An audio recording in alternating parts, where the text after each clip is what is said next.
everybody, welcome to the Paint the Picture podcast. Today we're here with South Carolina rapper Chris Buxton. Sorry. Hey, what's going on? What's up? So, I usually start off every interview with the same typical question, just so I can have like everyone saying the same thing. So I'm going to start it off by asking you, what was the last song you added to your phone?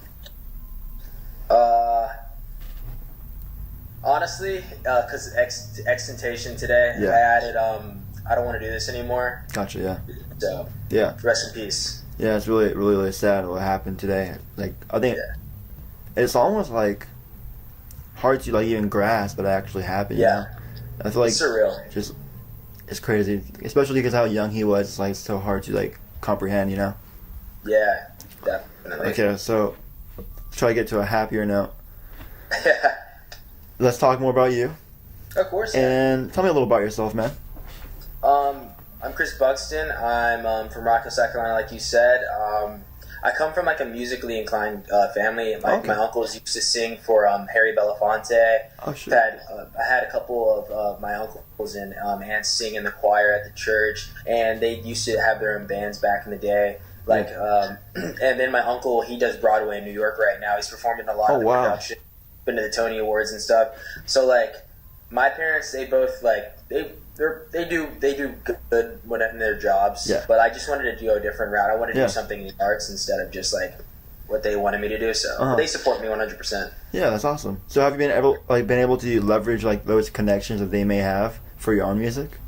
Basically, like I never wanted to like use my family's connections. I just like I'll go to them for maybe like advice on like sounds and stuff. Mm-hmm. But as for as I always wanted to do stuff my own, you know? Yeah, for sure. Have my own grind, because like I always felt like once I let my family members get out, I wanted it to be mine, you know? Yeah, so. yeah.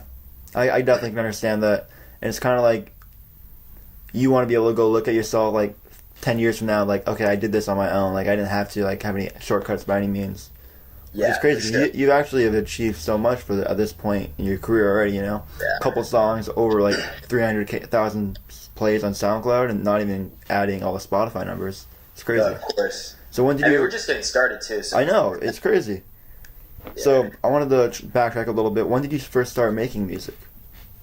I first started making music. It was around my freshman year of high school. Okay. My cousin was like he did a little bit of production, so he would come over. We'd record out of my bedroom. We were just messing around and stuff like that. Threw a couple songs around. My high school went crazy. Yeah. The songs were terrible, but you know how it is when you're in high school making music. Everyone thinks everything's good. Yeah.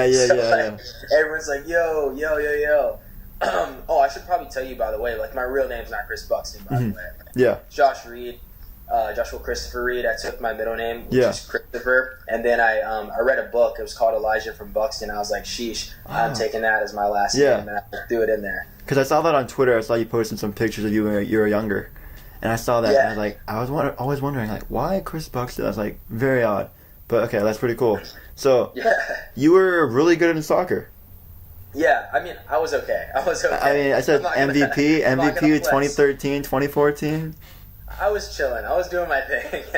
Yeah, and then so you're in soccer, your sport pretty much.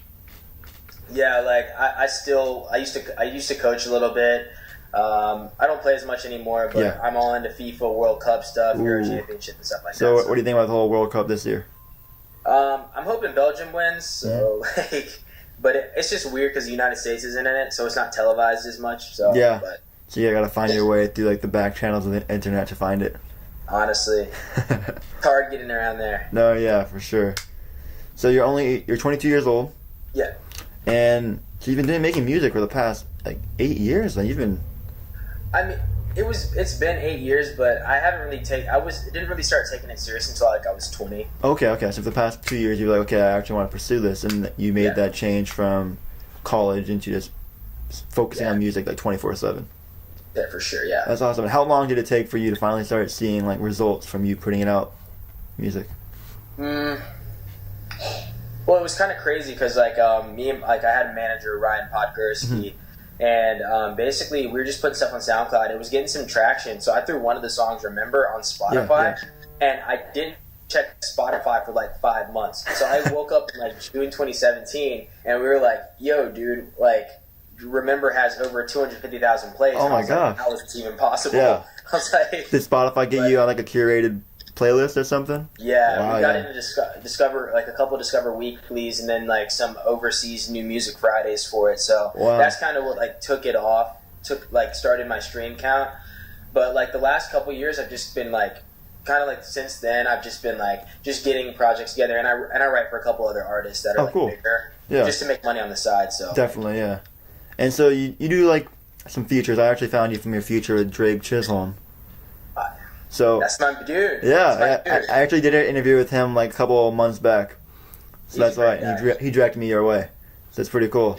So when you do features with people who aren't in South Carolina, is it tough for you to go back and forth in the email chain or texting, like to make it all work? I mean, for like people like Drake Chisholm, who I just like naturally just like vibe with and I like, it's faster.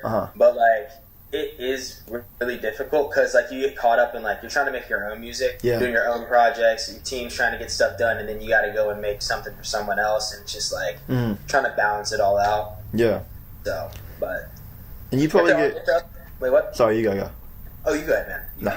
Okay, so you probably get reached out to a lot about people wanting to do features with you and everything. How do you decide what you want to go with, or do you usually kind of push it away? I mean, dang, that's actually a good question.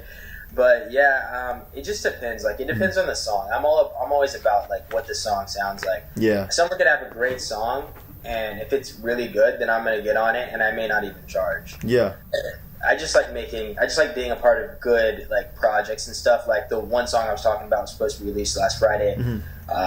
We'll start promoting it soon, but like it was just a project that I couldn't turn down, and it was like a major label artist as well. So I was like, I'm not gonna turn that away. Wow.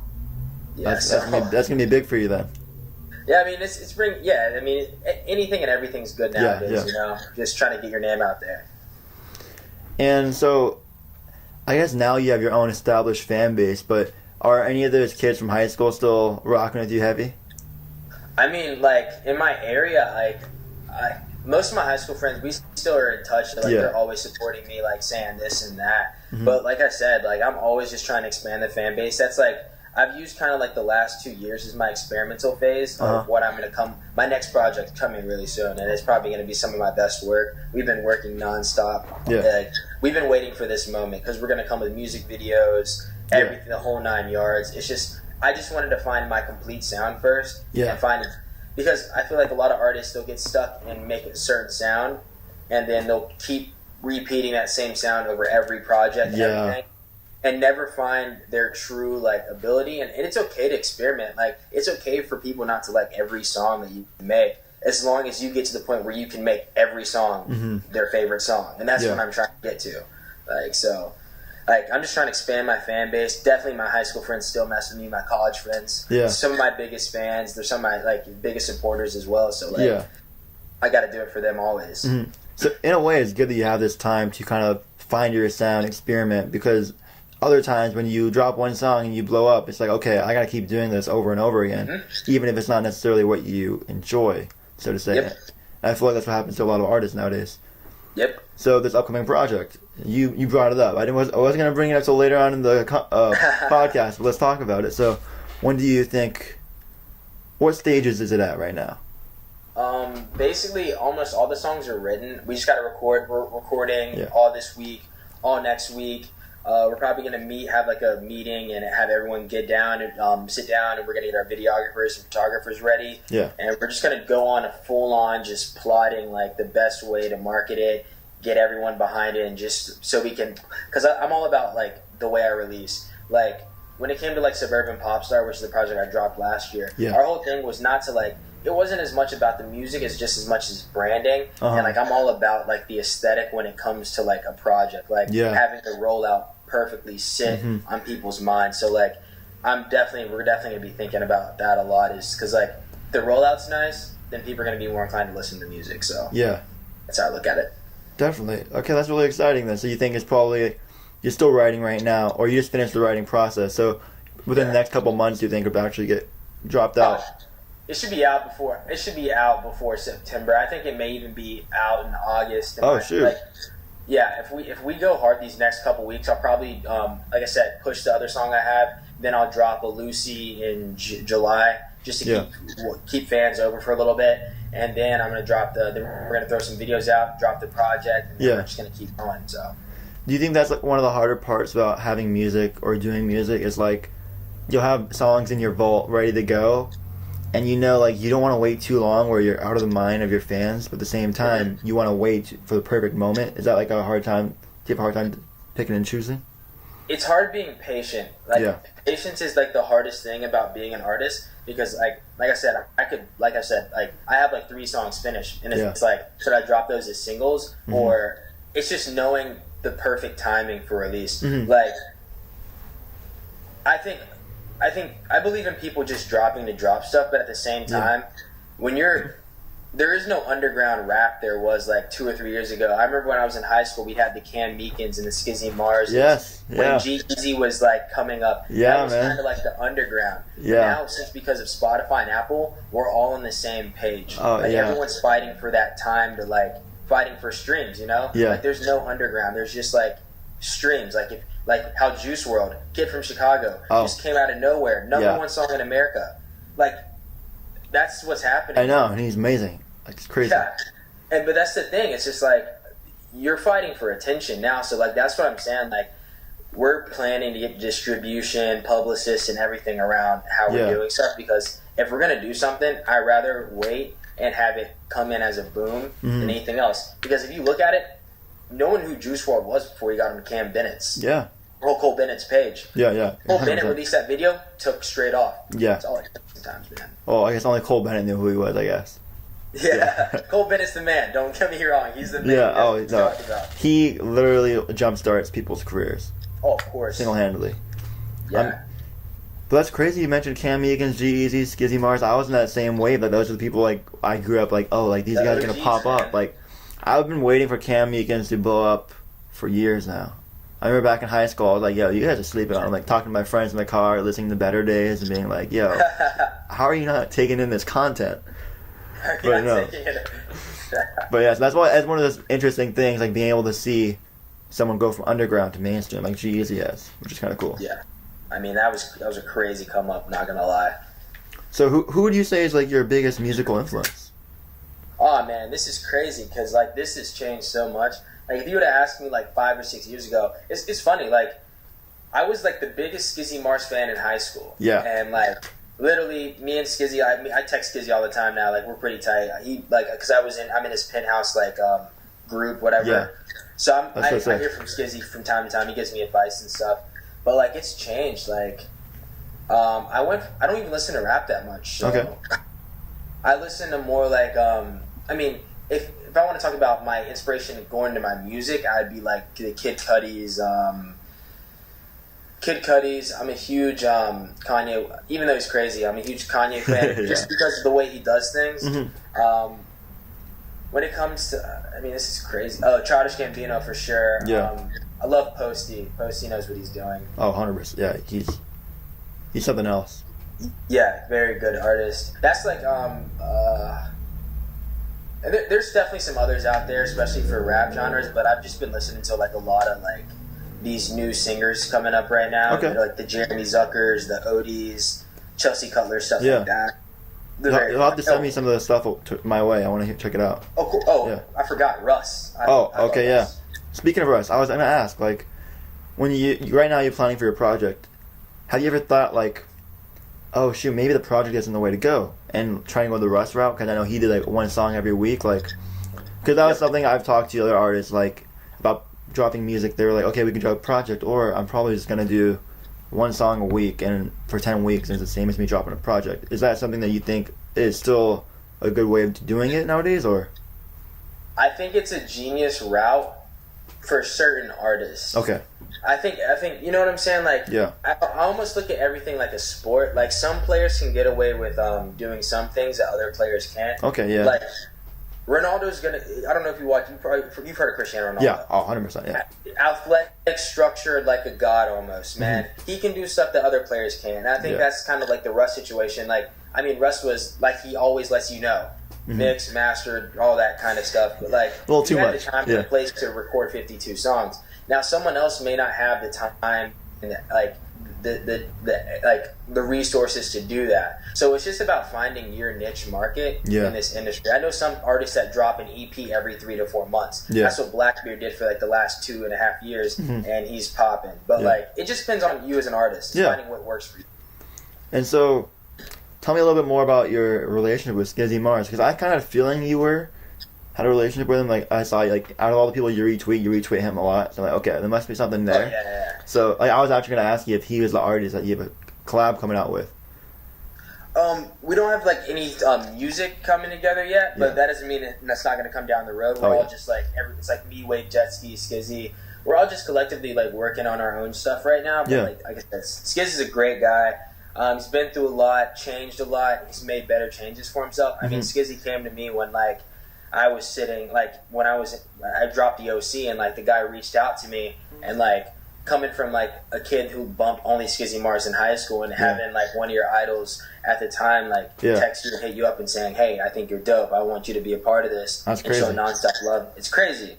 I mean, and I'm not even exactly where I want to be at, knowing that he still believes in me, and knowing that I have a long way to go, and I have him in my corner means like a hell of a lot. Yeah, that's a huge cosign. He's a good guy, very good guy. And so I wanted to ask you about your writing, because it obviously took you a lot of work to finally get done writing this project. Is there like special things you do to get into the the mindset to be able to write, or? Yeah, this is one of the biggest things, because like I said, I songwrite other artists now. Yeah. I mean, if you asked me like 2 years ago, I probably wouldn't have been able to tell you this. When I started making music, I was kind of more in a depressed state. Okay. So like that's like a couple, like my first type of songs were kind of like on this more depressing type of dark route, and I think that's why I love these last 2 years, because I love that I wasn't able to blow up in an extent. Yeah. Because I got better at writing. Yeah. And that's one of the biggest things. Like when you hear these new songs, they're just written at a higher rate than I've ever been at. Okay. More descriptive, more painting a picture. Yeah. And they're just like it's gonna sound like a wave when you hear them. Okay. It's just more of just vibes. And you're going to have your hype tracks for sure. I'm never not going to give that to people. Okay, because that's what I'm looking forward to. But like I said, like I had to go through this hip-hop stage, then I had to go through this pop stage to see what I wanted from the music industry. Okay, yeah. Now I'm back on this more like rapperish, because like I said, like you got to figure it out. Yeah, 100%. And if you don't have time to figure it out, you get to be like some of these bigger rap artists that come out here, and they get the fan base off a certain song, and then they start making other music, and they're stuck in a box. Yep. Yeah. So I wanted to try everything before I honed in on something, but now I think going through it all has made me like a more complete songwriter, artist, and better at like knowledgeable about making beats and everything like that. Oh yeah, 100%. So you make a lot of your beats? You produce yourself? No, I actually work with my close friend John G. Okay. Like, however, like I'll have like a melody in my head, and we'll just be over FaceTime, because he's in Canada. He works with like Murda Beats and Hit Boy and Dom Kennedy. Damn. So basically, we'll be over FaceTime, just like getting ideas, and we'll just make a beat on the spot. Like I think it was like Saturday night or Sunday night. We made a beat just in 40 minutes. It's gonna be on the project. One of the best sounding beats I've ever heard. So that's crazy. It's out there for sure. So you mentioned Kanye, Kid Cudi earlier. So I know you must have heard their albums. Oh, of course, yeah. you heard the Kids See Ghosts album? What do you think about it? I'm a huge fan of Reborn. Okay. I mean, when it comes to music nowadays, like, but especially projects, and that's why I'm not even like putting any like super expectations on anything. That's good to do. Yeah. I think projects are just, we don't have attention span anymore. Yeah. Oh, 100%. Yeah. And we'll go in a project, we'll find the first song that has the star beside it. That'll be the first one we play, and then after that, if it doesn't compare to that, it's like, okay, whatever. But it doesn't mean it's a bad project. Yeah. It's just I just didn't feel every song on there. I don't even know if I'm going to feel that with Drake either. You know, none of these artists are going to do the same for me anymore. Yeah. We're in a different age of music. But that's kind of why I like the whole 7-track song album idea. Yes, because I can consume it a lot easier. Like, for example, the Nas album that dropped, and J-Rock dropped this album the same night. But you mentioned about going to the Star. I looked at J-Rock. Oh shoot, SZA, Kendrick Lamar. Let's hear those songs first. Like I actually literally did that. Yep. which is bad because I try and make myself go through all the way to like, fall into the story. It's hard. But it's hard when you like, oh shoot, come on, the Kendrick song's the last one. I need to hear it now. Like, you know what I mean? But so what do you think about the Ye album though? Because I personally, I kind of agree with you. Kids See Ghosts. I didn't really feel it too much. Like I didn't get sucked in. But the Ye album, on like a different story for me. Like I like listened to that on repeat. Actually, I skipped the first track. Oh, don't blame me. Like, I start from track 2. I start from track 2 and I go down. But yeah, I think I love what Kanye's done, and I think that's how if people want to make albums in the future, I'm not saying everyone has to copy this Kanye thing, but like going over 10 songs at this point in time is just like no one's got time for that. Yeah. I think 7 songs is enough. I mean, if you look at it, the longest a song's going to be on an album is 5 minutes. So 7 times 3, 5, it's between 21 and 35 minutes. Yeah, I agree. I've got time to waste for that. And I'm not going to listen to every full song. Yeah. I'm going to listen to the first minute 30. If I like it, save. Bam, we're good. Especially in this day and age where there's so much music out there, you can be listening to anything else. So for you to devote yourself to one project is a big deal. And if it's going to be an hour 45, like the Ray Sherman album or something was, you know what I mean? Like, that's too much. Like a 30-song album. Crazy. I assume, I don't know how it works, like numbers-wise, but I assume it's actually more detrimental towards your album numbers because no one ends up sitting through the whole thing. Instead of making it 3 separate projects throughout the year, and people will focus on it a lot more. I mean, and that's how I look at it. I mean, people haven't stopped talking about Kanye since I don't like it's been like Kanye summer almost. Yeah. Pusha T. Then he's in on Drake beef. Then Ye. Then Kids See Ghosts. Then he produced the Nas album. Yeah. Like it's like, I don't know, man. I think it's just I don't know. I just don't think having that long of a project is needed anymore. Mm-hmm. Short, sweet, and then get the next one. Yeah. Okay. I definitely agree with you there, and I think you're onto something with the way you're thinking about it. Yeah. So what do you think about the NBA Finals? Because I know you tweeted a little bit about the whole Hennessy situation, about J.R. Smith, making those trolling. I see you trolling over there. So, oh yeah, you a big Warriors fan then, or? Oh no, man! I'm like I said, I'm from South Carolina, so you can't be, yeah. Yeah, Charlotte Hornets is over here. We're trash though. Yeah. I like LeBron. I just Golden State's just a great team. I mean, I don't see anyone beating them. So yeah. I don't know. I mean, it's just the finals. I mean, J.R. Smith was trash. LeBron lost another finals. Yeah, but I really enjoyed how you use that towards like marketing towards their song. That was too good. Might as well, man. I saw it pop up on Twitter. I was like, what the hell? Let's do it. So tell me a little about the Hennessy music video. How that all came about. I was just scrolling through Twitter. I was like, I saw that video, and I was just like, hey. I called my manager up. I was like, hey, make this a video for me. And he was like, got it. 30 seconds. Like I think it was like 2 minutes later, he had it ready for me. So, or like that. Yeah, the actual music video, like shooting that and everything. Oh, that's on the way. Like we haven't started that. But yeah, honestly, I know you teased it a little bit, so I wanted to ask you about it. You just talked yourself into something, man. Yeah, we had been talking about getting this video shoot together. It's funny that you asked that because it's actually going to happen. Yeah. So we have that one, and then my song it's definitely going to be in the project. It's called XO. It's definitely going to have a video too. So dope. Ooh, so I'm getting some like special content in this video right here. Yeah. On some unreleased stuff. But before the time. So you mentioned your influences. If you had to choose like one artist right now that you'd love to collab with, whether it be because you just like love their music in general, or like you actually feel like you guys would connect really well, who would it be? Would you say? Right now, if I could connect with any artist right now, I would have to like go with Gambino. Yeah. I mean, it's weird. People will never understand my reasoning for this, but people don't know this. But like when I was in high school, I was in a journalism class. Okay. And like I was terrible. I always wrote crappy sports articles. And then Childish Gambino released Because of the Internet. Yes. I came in, wrote a whole page article, and my teacher went bonkers. It was the only article she published by me. Yeah. Oh, wow. And it was because of Childish Gambino, and it was because like what that album meant to me. And like Childish Gambino, like I don't know. He changed my life in ways people won't understand. Yeah. I mean, it's an off the wall thing, but yeah, I would love to make music with Gambino. He's just really chill and just.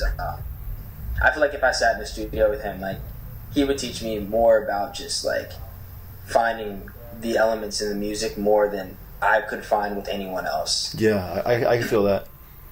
I mean, rumor is he's dropping an album soon. Yeah, I mean the dude's really artistic. So. He's a like comedian, actor, singer, like anything. Rapper. Yeah, anything you can think of, he's done. Yeah, in Atlanta, like director, like come on, insane. Yeah. What is this guy not doing? So and he's definitely inspiration. That's definitely really inspiring. Like what he's been able to do and everything.